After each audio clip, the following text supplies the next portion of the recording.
ପିଲାଦିନର ସ୍ମୃତି ପ୍ରକୃତରେ ବହୁତ ମୂଲ୍ୟବାନ। ସେତେବେଳେ କୌଣସି ଚିନ୍ତା ନଥିଲା, କେବଳ ଖେଳକୁଦ ଆଉ ନିଷ୍ପାପ ହସ ଥିଲା। ସେହି ଗଳିକନ୍ଦିର ଖେଳ, ଲୁଚକାଳି ଲୁଚିବା ପାଇଁ ସବୁଠାରୁ ଅନ୍ଧାରୁଆ ଜାଗା ଖୋଜିବା, ଗୁଲି ବାଟି ଓ ଖୁଆ, ସାଙ୍ଗମାନଙ୍କ ସହ ବାଟି ଖେଳିବା ଏବଂ ପିଲାଦିନର ସେହି ରୁଷାରୁଷି। ଗଳି କ୍ରିକେଟ, କାହାର ଘର କାଚ ଭାଙ୍ଗି ଦେଇ ସେଠାରେ ଦୌଡ଼ି ପଳାଇବା। ସ୍କୁଲ ଦିନର ସ୍ମୃତି, ଟିଫିନ୍ ବ୍ରେକ୍ ବେଲ୍ ବାଜିବା ପୂର୍ବରୁ ହିଁ ଲୁଚିକି ଟିଫିନ୍ ଖାଇଦେବା। ବର୍ଷା ଦିନ, ସ୍କୁଲ ଛୁଟି ପାଇଁ ଭଗବାନଙ୍କୁ ପ୍ରାର୍ଥନା କରିବା ଏବଂ କାଗଜ ଡଙ୍ଗା ଭସାଇବା।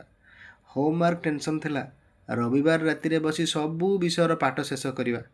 ସେହି ସାମାନ୍ୟ ଖୁସି, ସ୍କୁଲରୁ ଫେରିବା ବେଳେ 1 ଟଙ୍କିଆ ବା 2 ଟଙ୍କିଆ କୁଲ୍ଫି ଆଇସ୍କ୍ରିମ୍ କିଣି ଖାଇବା, ଖରା ଛୁଟିରେ ମାମୁଁ ଘର ଯିବା ପାଇଁ ଏବଂ ସେଠାରେ ସବୁ ଭାଇ ଭଉଣୀ ମିଶି ମସ୍ତି କରିବା। ଟିଭିରେ ଯେଉଁ ଶକ୍ତିମାନ ଦେଉଥିଲା ନା, କିମ୍ବା କାର୍ଟୁନ୍, ତା ପାଇଁ ଦେଖିବାକୁ ସମସ୍ତଙ୍କ ସହିତ ଝଗଡ଼ାଝାଟି ହୁଏ।